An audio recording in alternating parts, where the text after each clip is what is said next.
Chers amis, bonjour. Quelques réflexions, si vous voulez bien, autour de l'interdiction de lachon hara, de la médisance et du colportage. Il est écrit: tu n'iras pas colportant le mal. Lo telech rachil be'amecha. En effet, nous n'irons pas de l'un à l'autre, l'un chez l'autre, en disant j'ai entendu cela, j'ai vu cela chez un tel. Et même si cela est vrai, et même si l'intéressé ne proteste pas, car ce faisant, on pourrait détruire le monde. Ainsi, dire des choses vraies à l'encontre de notre prochain est une faute grave. Et cela est du lachon hara, de la médisance. Dire des choses fausses s'appelle motzi shem ra, faire sortir une mauvaise renommée. La médisance, le lachon hara, nuira à l'intéressé, qu'elle soit faite, cette médisance, en sa présence ou non. Celui qui écoute la médisance est plus à incriminer que celui qui en dit. C'est ainsi que ceux qui avaient écouté les paroles négatives prononcées par les explorateurs à leur retour de l'exploration de la terre d'Israël ont été eux aussi punis. Ils sont morts dans le désert. Il y a des situations qui s'apparentent au lachon hara et qui s'appellent havak lachon hara, de la poussière de médisance. C'est le cas de celui qui dit par exemple « Ne me parlez pas de celui-là, puis se tait », laissant penser des choses gravissimes à propos de celui dont il vient de parler. Dire du bien également d'une personne devant son ennemi peut entraîner que des paroles malfaisantes soient dites dans la foulée. Mais dire en feignant de plaisanter est aussi interdit. Ainsi, tout colportage et toute médisance seront interdites, car tous ceux qui y participeront seront également atteints matériellement et spirituellement. Il y a également deux autres interdictions, celle de se venger et de garder rancune. Se venger consiste à rendre coup pour coup le mal qui nous aura été fait. Garder rancune consiste à garder une haine dans notre cœur. Alors, il nous faut savoir pardonner, surtout quand on réalise que ce qui nous est arrivé est la résultante de nos actions, toutes scrutées par Hachem.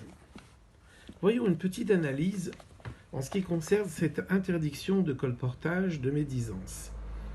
En vérité, c'est comme si on faisait remarquer à Dieu les actions d'un tel ou d'une telle, et Dieu se dira, si l'on peut dire, voyons, examinons le dossier de celle dont on vient ou de celui dont on vient de parler.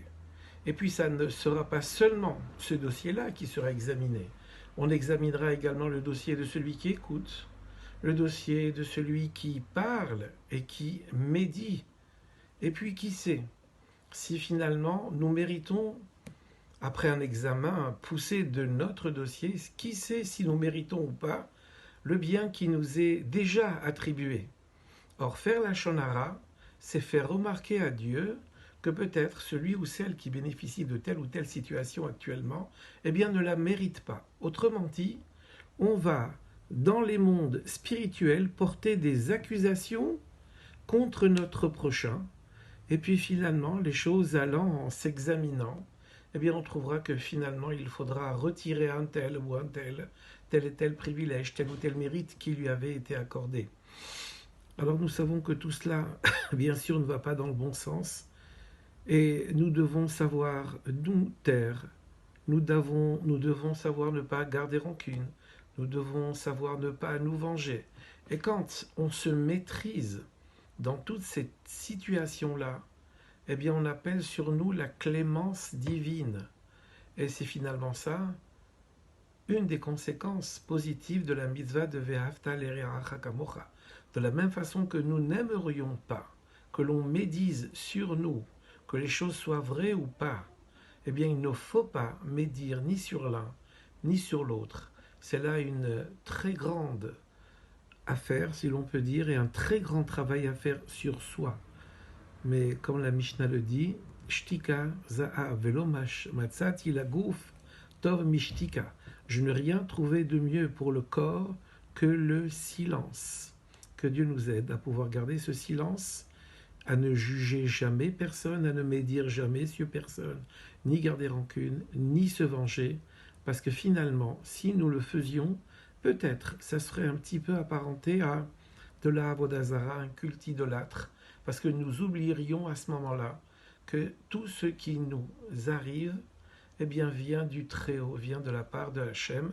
Donc, sachons nous taire, accepter certaines décisions, si l'on peut dire, et puis à nous de nous arranger pour que finalement ce soit un autre tournant et d'autres bonnes décisions qui seront prises à notre encontre. Que Dieu nous aide. Au revoir à tous.